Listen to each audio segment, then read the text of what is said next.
The world famous Butch and Bob Show.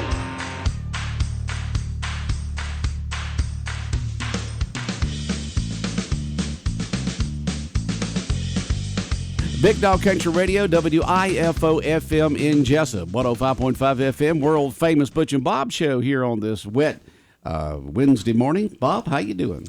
I'm good. You Excited. good? Stetson Bennett's back. Stetson Benson is Finally got back. the official word with the LA Yes, Rams. Sirree. Back with the Rams. That's good news. There with Matthew Stafford. There's my youngest grandson, Maverick, right there. He just turned 4.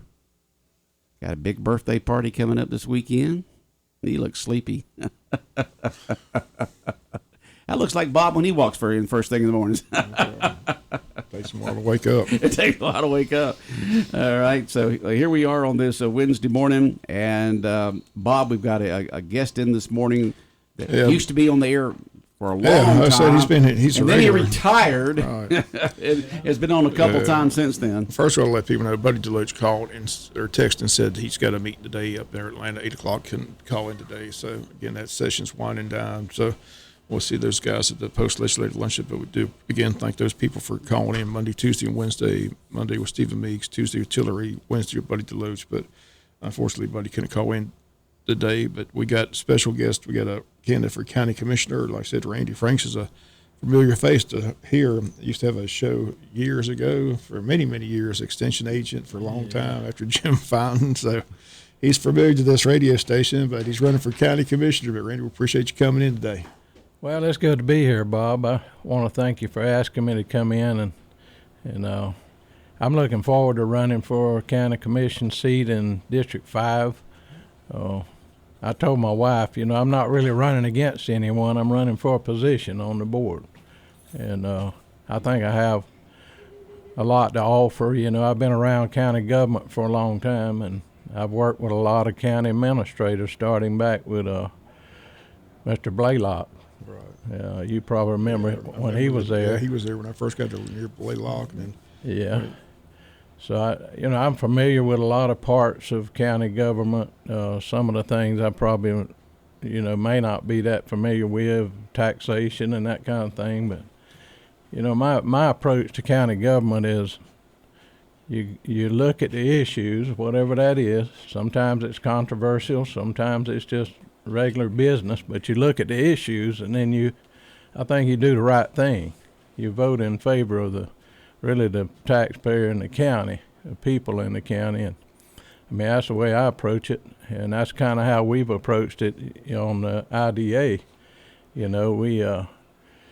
look at the issue, we come in and vote, and there's no drama, there's no fussing or complaining, or we just get the job done, and that's what I like to see.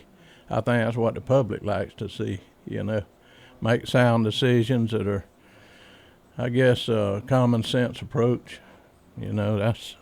Well, as you mentioned, you've been around a long time. So, what made you decide to run this time? Just, well, that's more time on your hands. Yeah, that's a retired? good question. Well, I am retired. I stay pretty busy. I like to stay busy doing something, but I just feel like I have something to offer, the county.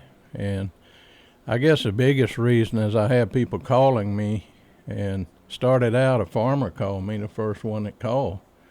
And even though my district, or this district, if I get elected, will be, majority is in the city. It's in the west side of town. But I do cover some part of the county. But I had more than one farmer calling me, wanting me to run, and for whatever reason, I guess they had confidence in me, and I appreciate that very much. So I guess that's what got it all started. I just a few phone calls, and then I got more phone calls, and I guess people start talking about you running or possibility of running, got more phone calls, and then Ms. Jamie Hickox on Wednesday that week before qualifying, she said she was going to seek re-election. So that pretty much made up my mind. So after that, I went in on Monday and qualified, and Here I am. Well, you've kept up with county, you know what's going on. Like I said, the SPLOST 5 passed, which is good news. A lot of people asking about this ag facility. You're involved in that. And what people really don't understand is that facility is going to be built no matter what. The SPLOST money is to put a roof on the building to try to protect it in case there's bad weather. So you know more about anybody. So just talk, I know you got a grant for that facility. Yeah, let's so talk about that facility let's first. Talk of all. about that a minute. This is an agricultural complex. It's more like, to me, it's like an ag park where we could do all kinds of things. We have 40 acres set aside for this project. And where's that located at? It's located off Sunset. It's Behind the hospice building, is that correct? Yeah, it's kind of behind the hospice building. If you go on down to where the old yellow freight building is, on the left, there's a gravel driveway that goes in right there to the property. And to start off with, that'll be our entrance. But eventually we hope to have 2 roads, so we have a more like an entrance and an exit, Gotcha. It sort of makes sense. But we applied for a grant through the state. We got funding for $350,000, and I want to thank our legislators who were involved in that, Senator Blake Tillery and our Representative Stephen Meeks. They spearheaded that, and we actually put the grant in. We were asking for $250,000. Whenever we got the paperwork back, it was $350,000. So they did a good job of helping us. That's pretty good right there, isn't it? That's really good. And what it's allowed us, what it's allowed us to do is, we have a well down. We're ready to award a bid on the septic tank. We're going to put in a restroom concession building. We'll have 3 arenas. There'll be a main arena kind of up front, and then off to the side and in the back there'll be 2 practice arenas. And a lot of people say, well, why do you need 2 practice arenas? Well, you have English riding students or public that want to ride English. That's a whole different ball game than the western side. So we kind of separate that a little bit. And are these permanent arenas, or can the fence or whatever separation can they be moved to make an open area? Yeah, they can be moved. The practice arenas can be moved at any time. It's like if we need more parking in one of those spaces, we can actually move that arena, totally move it. So, and now with the cover going to be paid for by the SPLOST, you can have a big open area in there where you can move that around to have all these other events that we've talked about. Yeah, you can move some things. The panels, most of the panels will stay in place, but you could take one side down or open it up where you could view, whatever's going on there. Okay. The main thing is that I know we had a horse show out at Circle W on 169 a few weeks back. They had a 2-day show planned for Saturday and Sunday. Well, the bottom fell out on Saturday night. And they had a good show going on, but everybody packed up and went home. It was too wet to ride on Sunday and still trying to rain. So, if you have this covered area, you got a dry place to put your horses in there in the back, and then you can go ahead with your whatever you're doing, if it's rodeo or horse show or whatever. One of the things about equestrian, and that'll be a large part of it, but there'll be a lot of other things take place out there too. But the equestrian thing, like rodeo has all these different sections of rodeo. Some people like to ride bulls, some people like to ride horses. There's reining competition with horses. There's all kinds of things. There's a lot of divisions in the horse industry. So what you do, or this is the way I see it, and I think this is how the horse people see it, is you plan events ahead of time. You plan events and invite people to come. You don't wait for people just to show up. It's like a softball tournament. You plan ahead, you plan some of the events, and I see it starting right off with some kind of show there, probably monthly, and then it may be 2 or 3 weekends out of the year. And they'll be bringing people into the county. Most of the time they're paying a registration fee. they have to rent the facility. Somebody has to pay to play, unless it's local people that's doing something here locally. You know, a lot of details to be worked out on that, but it'll bring money into the county. They're going to be staying in motels. They're going to be eating in town. Will the extension office be the operator of the facility and taking care of the details? Well, that's a good question. I don't think so. I think we'll probably have a part-time person. Okay. And may start out with a volunteer, but we'll probably have a part-time person. And, you know, my idea about it the whole time was for this facility to pay for itself. It'll pay a part-time person. It'll pay somebody to keep the grounds up. Kind of like the farmer's market. Yeah. It won't be a burden on the taxpayer. If it is, we're doing it wrong.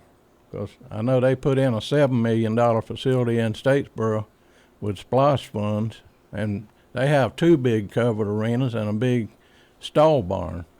Well, the stall barn, they charge $40 or $50 a night to stall a horse. I mean, it's like renting a motel room. $40 to $50 a night for a horse? To board a horse. My word. I mean, it's a money maker. Let's go put him in a Motel 6 or something. Yeah, it's a money maker. It's returning. It is something else.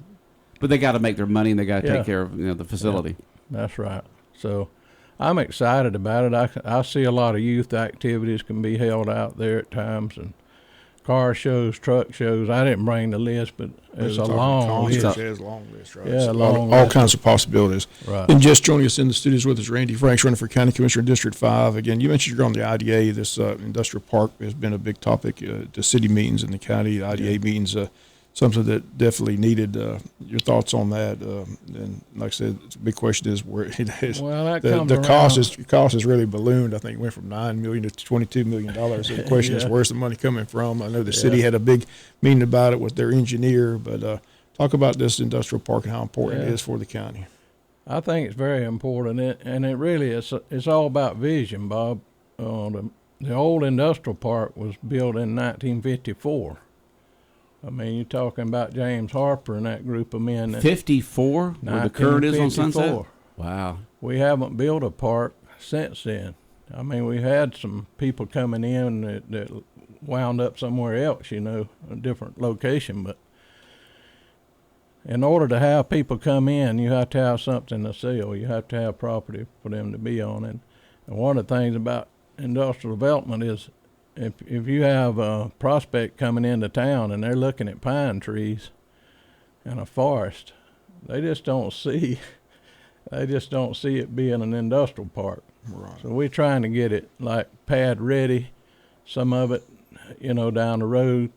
We want the roads and driveways in and everything else, sewage and water.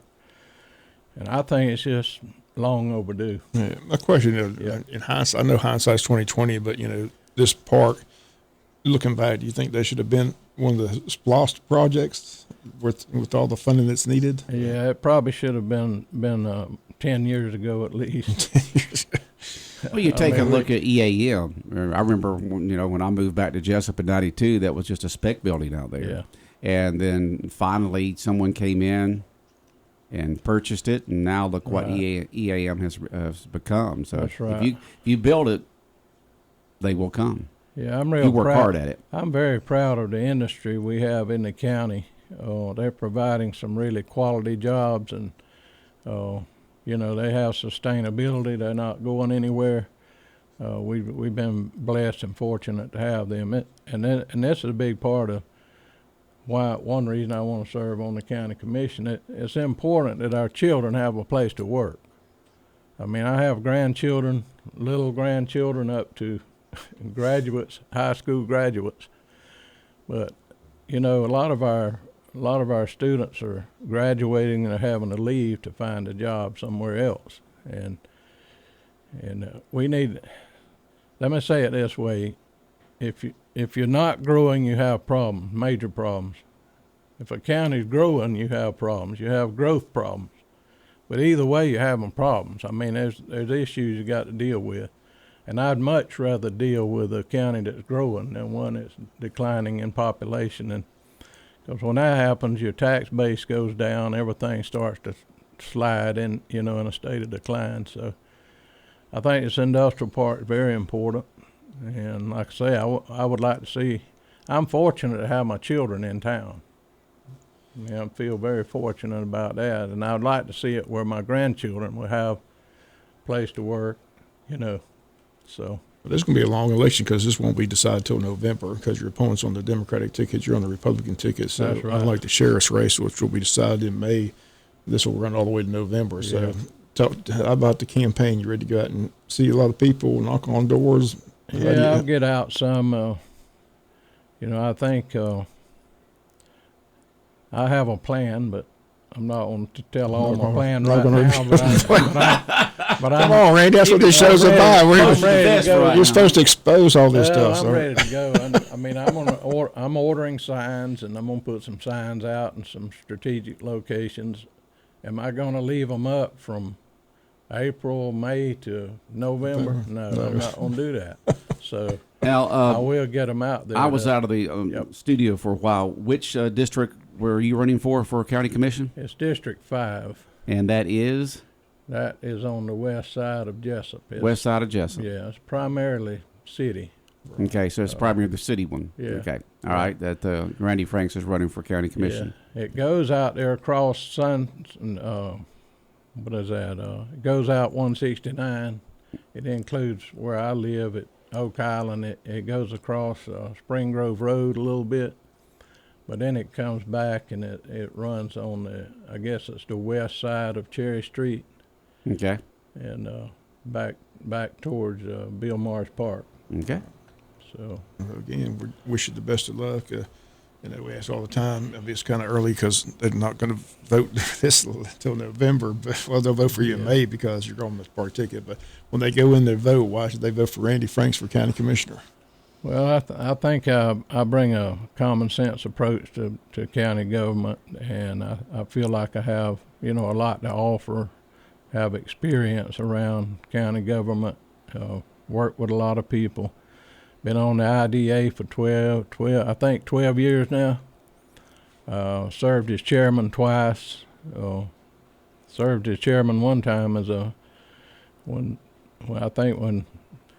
Mickey Whittington resigned and left, I filled in as chairman for a year, so, and I have a lot of experience in the county. It's not, to my knowledge, there's probably not many dirt roads I haven't been on in this county. So I understand some of the issues that the county has to deal with. And, one of the things going on right now is the cost of doing business. I mean, you know how inflation is, but there's some equipment that has doubled in price in just a short few years. I mean, I know the county recently bought a motor grader, and I don't know what the price tag was. I don't remember, but I know it's cost a lot more than it would have cost 5 years ago. Yeah, all that equipment is a lot of money, but they say it all the time at the county meeting, but where we go, hats off to the road department because, like I said, they got all these dirt roads, but they do a heck of a job, especially when there's storms and things like that. It's amazing the job they do. Well, it's important because we have buses, school buses running most of these roads, and I mean, it's important, and there's a lot of time and effort spent on that. I would like to mention my background a little bit before Extension Service, if that's all right. Sure. I grew up on a very diversified farm in Tiff County. My daddy farmed. My mother was a stay-home mom for a long time, and then she became an executive director for Red Cross. She served about 20 years after we all got grown and gone. There were 6 children in my family, and I was sort of in the middle. But my brother Lanny, my older brother Lanny, and my younger brother Ronnie, we milked cows. We milked 2 or 3 cows every morning before we got on the school bus at 7 o'clock. So we were out at the barn early, like in the dark. And I talk about that because kids don't do that kind of thing anymore. I wish my children had the opportunity. They're too busy on their cell phones, Randy. They don't have time for milking cows. No. But I remember coming in from football practice. Sometimes, I'd be tired, or track practice, and you still had to milk a cow. Daddy didn't milk cows. He had 6 youngins to do it. Kids did it. Yeah. I mean, that was just part of it. We had tobacco, and we grew just about all the row crops you can think of. We had cattle and hogs, and Daddy even grew a lot of produce. We had a lot of watermelons and cantaloupe and cabbage. Pretty big. We cut 350 bags of cabbage every week, starting in like October through March. Wow. Every year, and then when we got into tobacco time and everything, we would quit with the produce pretty much. But that's where I came from. I ended up going to ABAC. I went to UGA. Following that, Joyce, my wife, and I went to the University of Georgia and graduated. I graduated with an ag degree in animal science. So after graduation, we ended up in Colquitt, Georgia, Miller County. I was a farm manager, livestock manager for 4 years before moving to Jesup. So Mr. Clarence Cross, the guy that owned the farm, sold. He had 8,600 acres. I mean, it was one of the largest livestock row crop farms in Georgia. And he was like 75 years old and decided he was going to sell the farm and quit. So that's what he did. When he sold the farm, I started looking for a job. And I had a few options, but they said, you can go to work in Jesup. Well, we had a place at Shellman Bluff, so I knew about Jesup and Wayne County a little bit because we traveled through here quite a bit. So I said, well, I would like to go to Jesup, and one of the bonuses was coming to work with Jim Fountain. I mean, that was a big deal to me. Yeah, so I served almost 30 years with the University of Georgia Extension Service. Really, it was like 35 years because I did part-time with Mark Fry after I retired. So anyway, it was a great career. It fit my lifestyle very well. I grew up on a farm, and really, if I had my rathers, I probably would have been farming. You still remember those days coming to the old station with all the smoke from Freddie Fry's? Yeah, I remember the old station. Remember those days? Yeah. Him and Mr. Reinhardt would be back there smoking their cigarettes, telling jokes, and then you'd come in there with your show. So, Freddie how long did you do the show? I did it 22. That's I what did I it was- you from did long. 1987 to 2009. I was going to say it's a long time. Yeah, bro. it was a while. Now, the good thing was the last 3 years, I think I recorded at my desk at work and sent it to You Butch. recorded it the last few years, Yeah. and before that, at a certain time, you called in instead of came in. Yeah, that's right. And I think that right. was after the fire. Yeah, And so that's right. So you didn't have to get up so early and come in each morning as you did there for many years. But Randy, we wish you the best in running for county commissioner. Randy Franks, our special guest this morning, candidate for District 5 for county commission. His election date will be in November. Yes, that's right. Okay. Anything else? Thank you for having me. I appreciate it and look forward to the opportunity.